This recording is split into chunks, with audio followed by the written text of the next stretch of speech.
Bismillahirrahmanirrahim. Alhamdulillahirabbil alamin.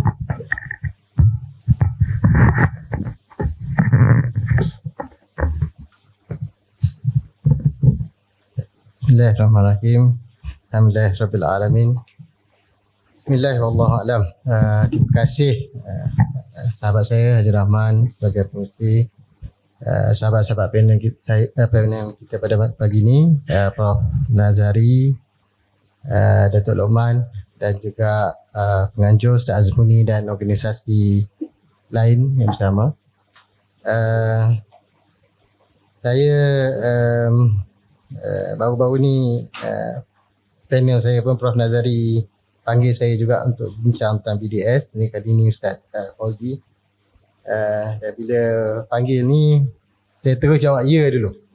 Saya kata kenapa jawab ya, saya jelaskan kepada Prof Nazari itu. Hari ini saya jelaskan kepada tuan-tuan sebab tahun ni saya rasa saya ni paling kurang saya menyumbang kepada perjuangan Palestin ni atas sebab pribadi. Kalau orang panggil ni tidak ada alasan untuk saya tidak datang. Kerana itu saya terpanggil lah. Dan saya rasa isu ekonomi ni walaupun bila sebut boykot ni dia hal utama lah kalau kita nak bercakap hal ekonomi. Tapi masih juga benda ni tidak diperbahaskan secara mendalam dan meluas, menyebabkan kadang-kadang kita pun faham kita jadi keliru lah. Kalau tuan-tuan tengok dari segi boykot ni, kita nak tanya berapa orang yang betul-betul boykot, kita rasa tak signifikan, understand? Walaupun realitinya agak berbeza. Tetapi impak dia kepada ekonomi ni sebenarnya orang kata adakah boykot ni betul-betul berkesan ke tak? Tengah orang tanya gitulah dan ramai orang akan orang kata apa just rubbish this out. Mereka terus kata tak ada mengarut lah. Takkan nak bagi jatuh ni apa. Yang paling saya selalu kena ni dia kata boykot tu Intel, iPhone apa semua tak boykot. Tak buang tu semua Israel semua. Itu hujah orang yang dia nak merendahkan kita, nak memalukan kita, yang seolah-olah apa kita buat ni perkara yang useless. Tuan-tuan dah rasa benda tu, saya yakin. Jadi ini persoalan ekonomi yang kita kena jawab. Kenapa, mengapa? Dan kena ingat kata boykot ni bukan semata-mata ekonomi.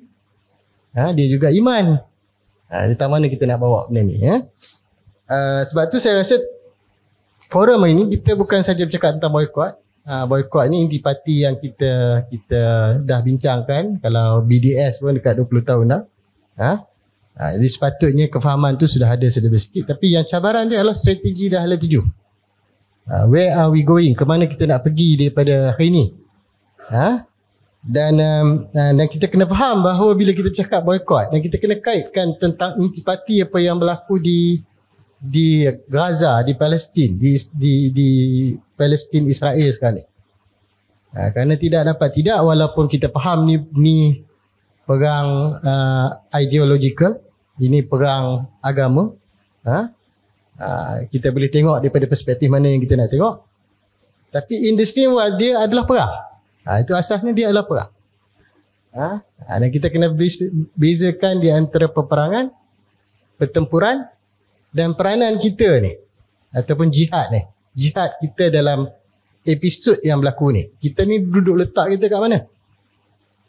Maksudnya dalam peperangan ni, insiden Oktober lepas hingga kali ni 14 bulan yang panjang, perang yang panjang tu, dia hanya salah satu daripada anekdot ataupun satu daripada insiden daripada perang perjuangan yang panjang sedang berlaku ni. Tapi dia membuka mata yang lebih luas lah. Tapi dia bukan stop kat sini, dia bukan stop kat ceasefire. Yang tu kita kena faham. Dia bukan stop di ceasefire. Kalau kita faham benda ni, ni cerita perang 14 bulan. Itu maksudnya kita ada salah faham tentang isu yang berlaku. Kerana bagi saya, dalam konteks peperangan, pertempuran dan jihad kita, kalau kita nak pecahkan benda ni kepada 3, peperangan kita kalah. Saya bukan kata pejuang-pejuang Palestin kalah. Saya kata peperangan as a whole ni bukan saja melibatkan orang yang tentera-tentera Palestin di Gaza tu, bukan. Kita semua ni kita gagal. Sebab dominasi ni sangat complicated, sangat meluas, sangat dominasi. Dia pegang geopolitiknya, dia pegang ekonomi dia pegang semua. Sebab tu bila kita sentuh sikit tentang sesuatu perkara, kita sentuh sikit bab ekonomi tentang boykot, keluar bil, US keluar bil untuk halang boykot. Dan semua orang ni menjadi perdebatan besar ni di US. Oh, kalau nak buat macam ni, oh yang ni salah dari segi undang-undang. Itu dah menjadi persoalan. Nak buat demo ke nak buat ni, oh ini anti-Israel punya ni, racism, semua dia keluar benda-benda tu lah, anti-Semitic. Tetapi dalam konteks yang keseluruhan ni, bagi saya personally lah, kita kata perang tu kita gagal, kita menang pertempuran. Terutama orang-orang pejuang-pejuang Palestin telah menang pertempuran. Dan pertempuran ni ada banyak sudut. Ada pertempuran undang-undang, ada pertempuran geopolitik, ada pertempuran ekonomi. Dan you kena, so boycott adalah perang ekonomi kita. Boycott adalah pertempuran ekonomi kita dalam konteks perjuangan ni. Sebab tuan-tuan, macam Ustaz Fauzi sebut tadi lah, kita nak pergi ke Gaza tu sendiri pun, nak angkat senjata, kita tak layak. Basic qualification dah fail lah. Kita gagal, tak fit enough, paling tidak apalah. So dalam konteks perjuangan ni, di mana letak duduk kita? So ini antara lubang-lubang, pintu-pintu yang kita mempunyai ruang untuk memainkan peranan. So globally, ataupun secara ke sebuah negara ini, boycott is actually the best instrument untuk penglibatan kita dalam perang besar. Sama ada benda itu secara ideological ke, secara agama ke, secara human rights ke, dia adalah tanggungjawab paling signifikan untuk kita buat dalam konteks kita terlibat dalam perang besar yang berlaku pada hari ini. Dan berjaya atau tidak gagal ni kita punya boykot ni, kalau ikut fakta ekonomi, fakta bisnes, work, dia telah berjaya. Starbucks sebagai satu contoh, dia bukan tak signifikan dia tutup 3 kedai, 25 dia declare kata tidak mampu beroperasi secara efektif. Apa istilah dia, bukan non-functional tapi ialah underperforming. 25 daripada outlet Starbucks underperforming. Berapa losses dia? Kekurangan keuntungan dia, bukan rugi, kekurangan keuntungan dia. 2023 2024 400 juta. Impact of your campaign, you tak pergi tu, dan bagaimana langsung atau tidak langsung kita membina, nak membina kesan kepada, kata boycott kepada Israel ini, sekurang-kurangnya value dia, impact dalam 400 juta. So bukan kecil dalam konteks pertempuran lah. We have won one battle. In that context, kita telah menang satu pertempuran. Kita telah menyumbang kepada pertempuran. Dan ini juga signifikan bahawa dia menunjukkan kepada rakyat, kata actually boleh buat benda ni. Kalau kita berusaha bersungguh-sungguh, daripada 1.1 billion, dia boleh jatuh kepada 730 million or something. So kalau nak buat tu boleh. Malang ni tuan-tuan, strategi dan hala tuju. Strategi dan hala tuju. Pertempuran hari ni, Januari, Februari, Mac, kita telah gagal. Itu kita perang menang, pum, kita ni duk tembak apa semua, pum, kita berjaya. Significant drop daripada keuntungan dia. Hari ni, Januari, Februari, Mac, pejuang-pejuang sekalian telah gagal. Sebab Januari lepas Winston Tan kata, akhirnya masyarakat sedar, masyarakat sedar bahawa dan mula berfikir secara rasional. Sebab itu tahun lepas hampa tak rasional. Dia kata hampa tak rasional. Kerana mereka sudah faham bahawa pemboikotan terhadap Starbucks tu tidak memberi kesan apa-apa pun kepada Israel dan apa tindakan pada Israel. Malahan dia akan memberi kesan kepada ekonomi negara. Terutamanya 85%. Dia sebut tu yang tu bab tu saya pantang sikit ya. Dia kata dia memberi kesan kepada 85% pekerja Starbucks yang merupakan pekerja Muslim. Aduh. Itu saya teringat pada insiden saya bergaduh dengan McDonald 2014. Waktu tu boykot berlaku. Saya waktu tu CEO kepada MTM. Saya terlibat dengan boykot, support boykot dan sebagainya pada ketika itu. Dan McDonald terkesan kepada boykot tu 2014. Sebenarnya dia keluar statement. Kata janganlah buat boykot. Salah buat boykot ni. Sebab majoriti pekerja-pekerja McDonald ni adalah pekerja-pekerja Melayu Muslim. Itulah bola perang saya dengan dia. Saya pun keluar statement, buat press conference, kata mengarut McDonald. Nipu.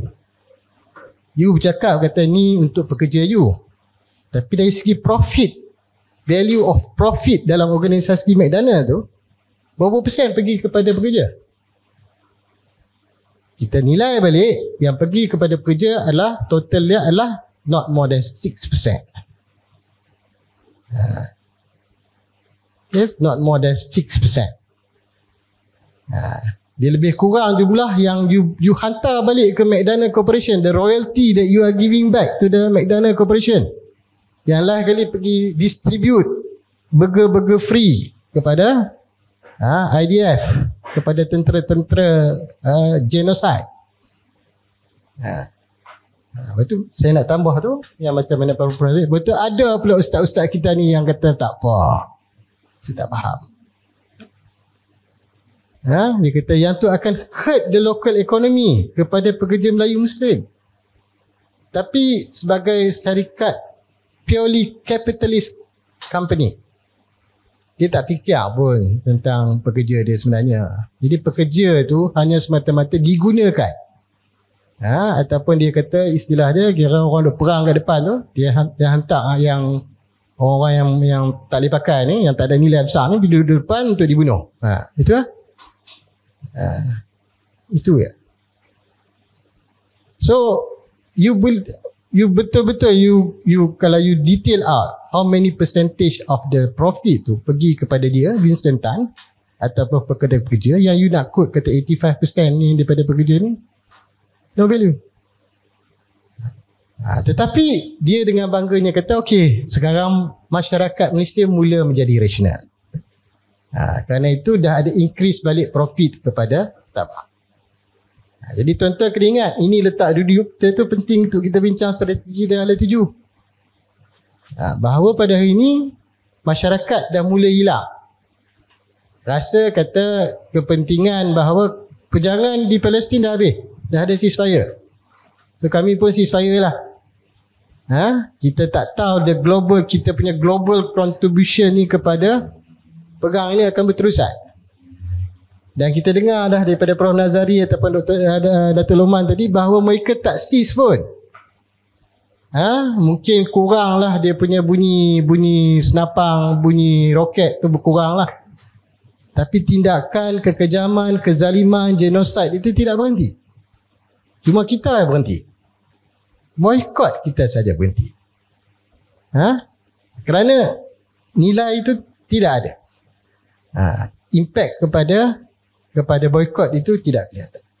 Jadi poin yang saya nak masukkan, kalau kita nak bercakap tentang hala tuju, strategi kita, boykot tidak harus berhenti, malah harus diperkukuhkan.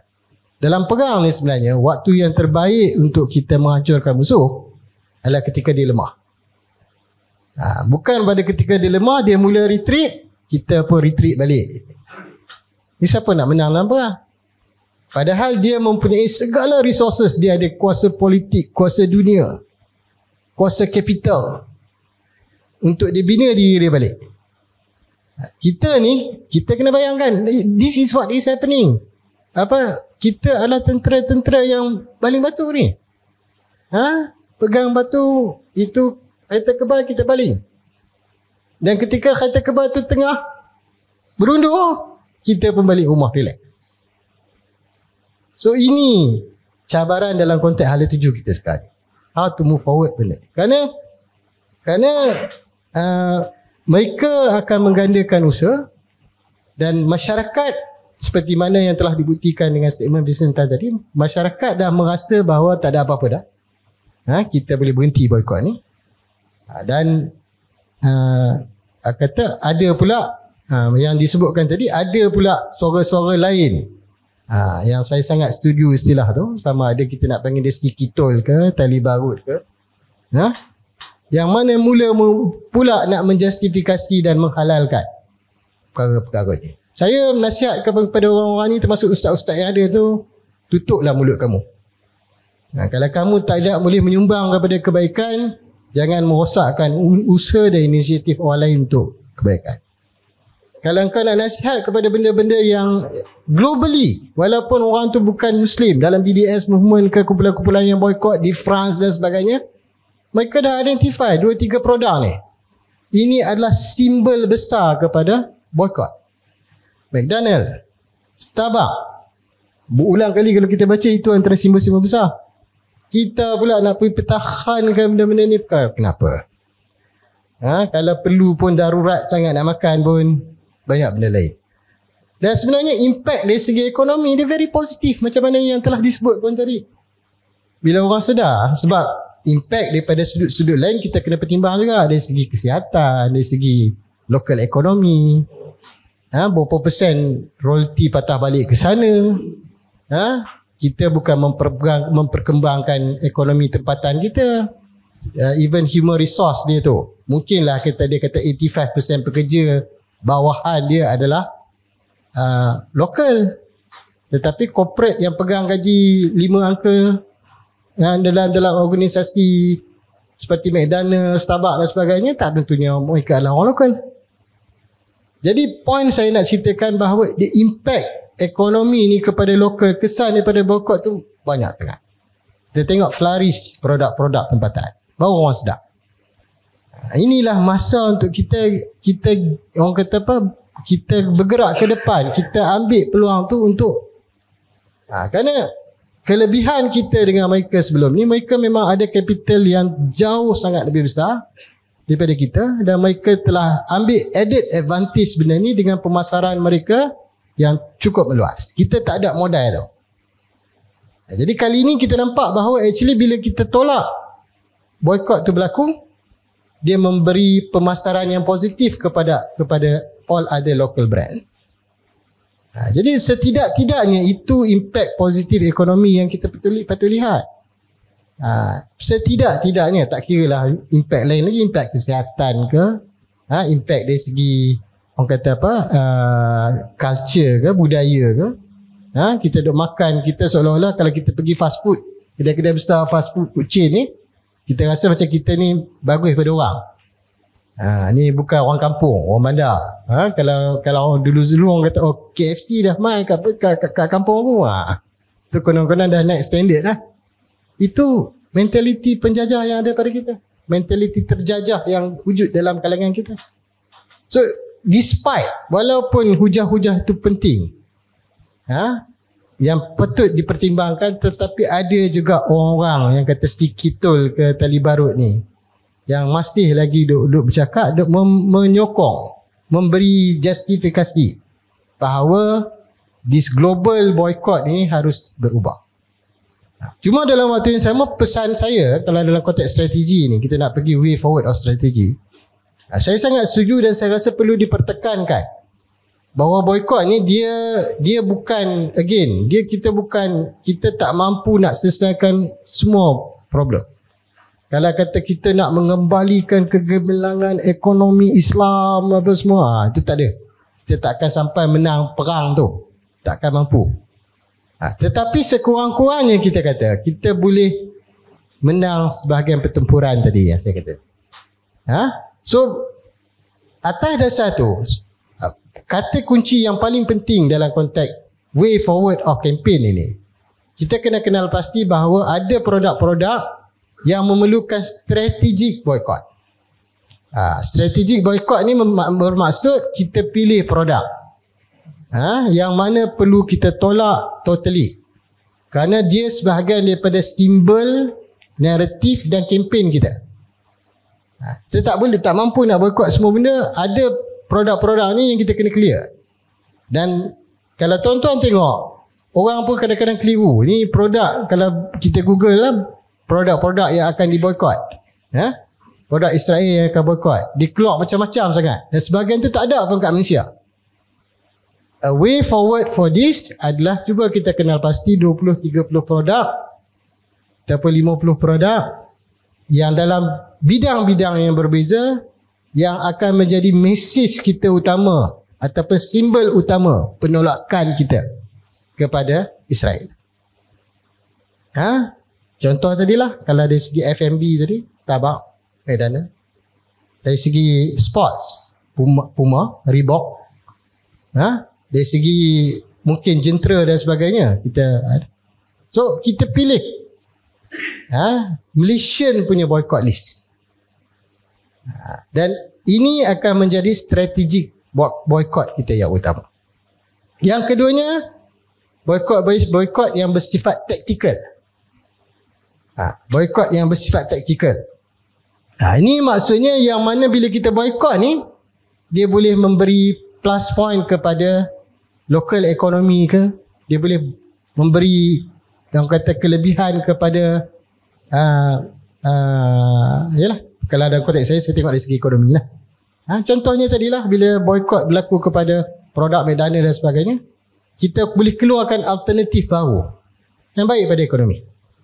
Termasuklah juga dengan kosmetik produk, fashion produk, sports produk. So itu boycott taktikal. Dan kena ada orang memainkan peranan fardu kifayah ni.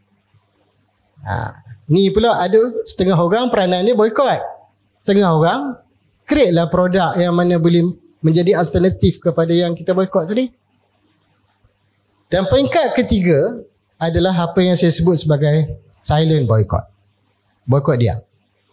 Kerana itu pun kerana bukan kemampuan kita pun nak menolak benda ni. Sebab sebahagian daripada produk ni tidak ada alternatif.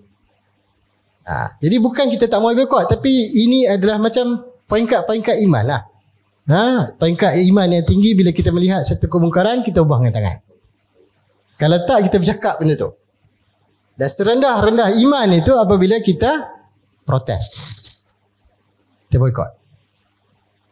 Macam tadilah, kita tak nafikan sebahagian daripada bahagian barang-barang teknologi ni datang dari Israel, datang daripada US ataupun syarikat yang menyokong Israel. Tapi bukan tanggungjawab kita, sebab kita tak ada kapasiti. Kalau ada alternatif lain, contohlah orang kata, apalah dia buat kempen boycott, tapi lain kali hampa boycott dekat Facebook juga, hampa guna Facebook juga jadi kempen. Adakah itu tanggungjawab Saudara Rahman yang jadi pengurusi pada kita hari ini nak buat Facebook yang baru? Tak ada kapasiti. Jadi itu bukan tanggungjawab kita. It's beyond our capabilities. Kalau orang yang ada capabilities, kerajaan Malaysia yang menyokong Hamas dan menyokong kerajaan menyokong perjuangan Palestin, keluar modal buat satu social media yang baru, itu boleh lah. Contoh dia ada kapasiti, tapi kita yang kecil ni bukan tanggungjawab kita. Yang duk persoal, yang duk persenda adalah tali barut yang need a slap to their fist. Jadi ini yang kita panggil the silent boycott. Bukan kata kita tak boycott, kita kekal pendirian kita. Contohnya Facebook ni, semuanya diharamkan. Kalau kita sebut tentang Israel, kita sebut tentang Netanyahu, kita semua tu dia akan ban kita. Tapi kita gunakan dia juga sebab kita tidak ada kapasiti lain untuk mencapai orang lain. Tapi bukan kita guna yang redha. Tapi kita gunakan dia untuk mengalahkan diri sendiri. Dan kita doa lah lepas tu, moga-moga ada social media alternatif. Orang nak marahkan saya, engkau marah-marah lain kali pakai Apple juga, komputer pakai Apple juga. Walaupun saya tahu BDS ada HP dia tolak. So itu alternatif. So ini yang disebutkan sebagai the silent boycott. Jadi kita kena pilih apa instrumen yang kita dapat, apa produk yang ada. Tapi in the end, dia adalah isu penolakan kita kepada Israel. Dan kita menolak usaha-usaha normalisasi yang berlaku. Dan itu sudah cukup untuk memberi kita punya contribution dalam konteks perang ekonomi kita yang sebenarnya jauh dari segi kemampuan kita ini adalah jauh berbanding kemampuan ekonomi Israel ataupun proksi-proksi Israel di mata dunia. Sebenarnya the best thing to boycott kalau dalam konteks ekonomi ini sebenarnya adalah bank. Yang paling penting untuk diboykot adalah bank. Kerana riba itu adalah instrumen yang dipikirkan oleh pemikir-pemikir Zionis dan Yahudi ni untuk meningkatkan mereka punya capital berlipat kali ganda. Buat money out of nothing, the money creation punya issue. Dan dalam waktu yang sama dia boleh bagi loan, bagi duit kepada korang dan mendapat interest daripada benda yang tak ada apa. Ini formula mereka. Dan semua mengaplikasikan. Sampai bank-bank Islam pula, kita pula nak tiru cara dia, tapi dia tempel istilah-istilah Islamik kat atas tu. Ini sebenarnya kalau nak kata jihad lah, ni adalah jihad ekonomi yang paling besar. Tetapi kita tahu buat masa ni kita tak mampu tahap tu. Tetapi kita kena bina tekanan, kita kena bina, orang kata apa, kita menyampaikan dakwah ni supaya ada pihak-pihak yang ada kemampuan merubah dengan mulut ke, merubah dengan tangan ke, merubah dengan kapital ke, untuk mewujudkan alternatif-alternatif yang bebas kepada instrumen-instrumen riba dan sebagainya. Barulah sebenarnya kalau peperangan kita dalam konteks ekonomi itu ada kesan dalam konteks kita menolak Israel dan juga proksi-proksi mereka. Jadi tuan-tuan sekalian, ini antara lain yang kita katakan tanggungjawab kita. Dan kita tengok dalam konteks Malaysia ni pun, boykot ni juga adalah proses pendidikan.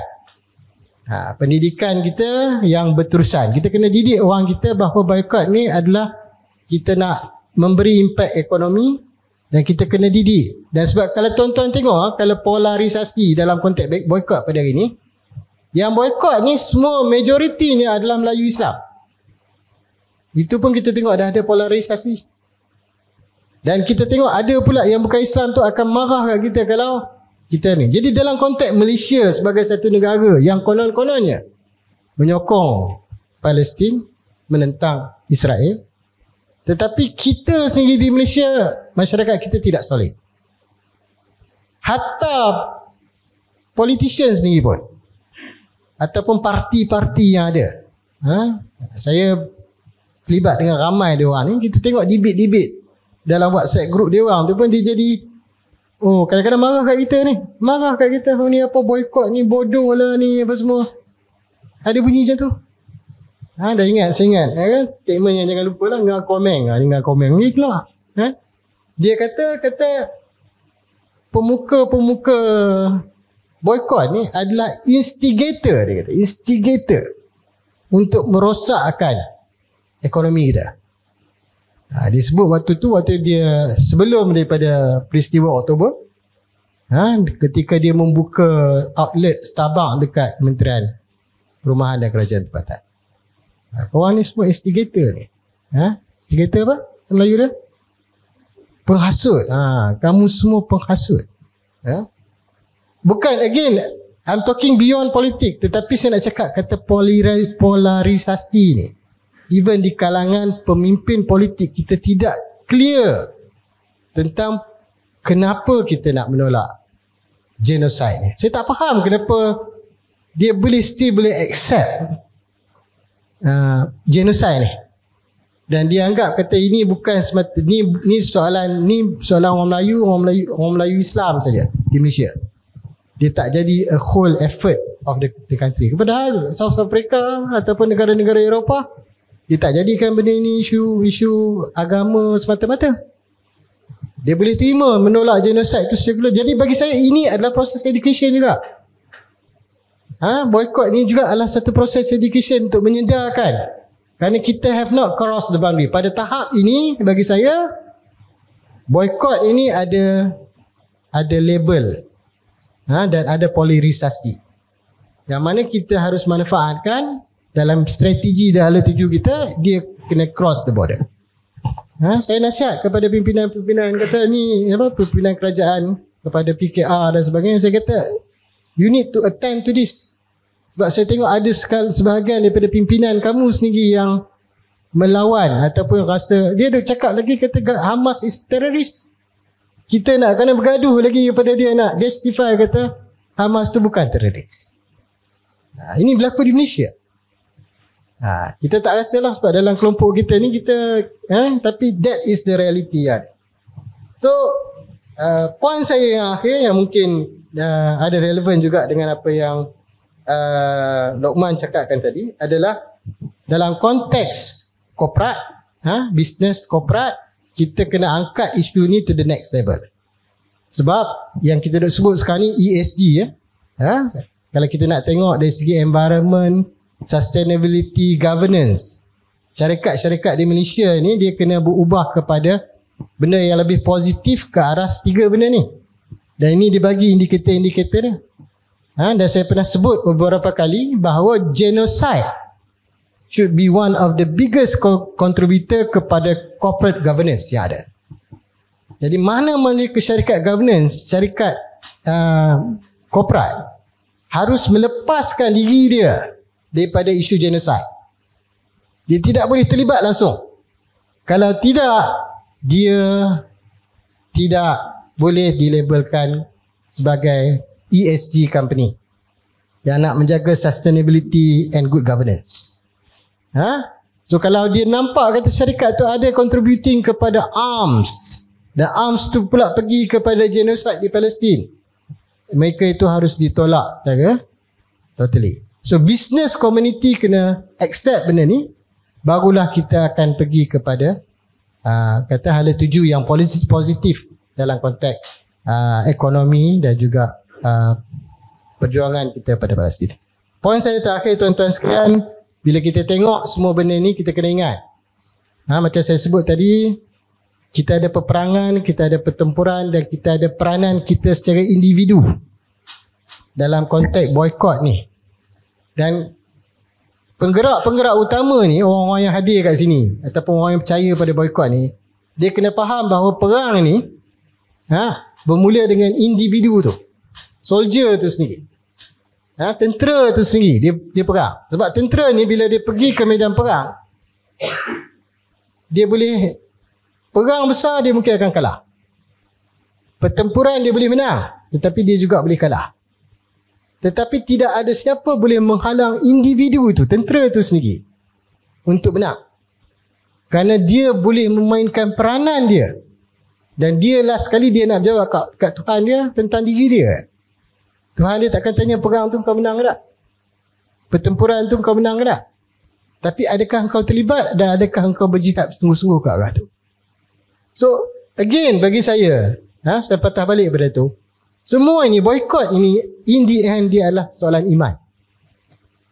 Dia bukan tiba-tiba persoalan kata okey mood sekarang ni boykot, kita boykot. Lepas ni kita tak payah boykot. Saya daripada Starbucks datang ke Malaysia dah 25 tahun dah ni, saya tidak pernah saya memboykot berterusan sehingga sekarang. Dia tak ada musim-musim. So kita kena sedarkan bahawa persoalan ni ialah termasuk persoalan tadi, dia adalah antara kiblat utama kita dan sebagainya. Itu adalah the ideological factor yang mana menyebabkan kita kena meneruskan boykot ini.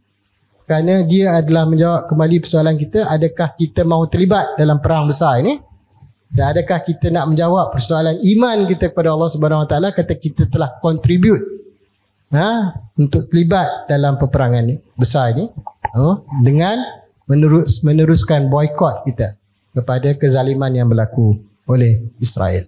Jadi untuk itu saja saya punya kata sumbangan untuk perkara ini. Moga ada kebaikan kepada Allah SWT. Terima kasih.